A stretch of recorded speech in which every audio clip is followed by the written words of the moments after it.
LCM HCFல 4வது சம்மு 4x² y 8x³ y². இந்த some வந்து 10வது நியூ புக்கில் இருக்குது. இப்போ எல்சிஎம் கேட்குறாங்க.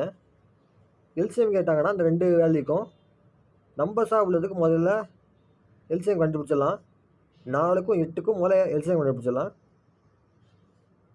2ஆல் போடலாம். 2 4 8 மறுபடியும் 2ஆல் போடலாம்.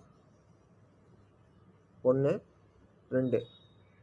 இப்போ வந்து 2 4 4 2 8 நம்பர்ஸுக்கு வந்து 8 வந்துட்டு எல்சிஎம் 8 கண்டுபிடிச்சாச்சு.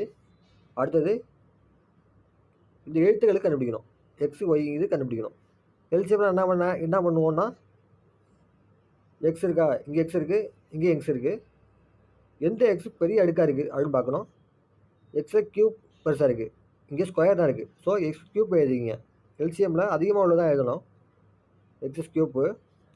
அடுத்து ஒய், இங்கே ஒய் இருக்குது, இங்கே ஒய் இருக்குது, இங்கே y² இருக்குது. எது அதிகமான அடுக்காக இருக்குது? y² தான் அதிகமான அடுக்காக இருக்குது. So y².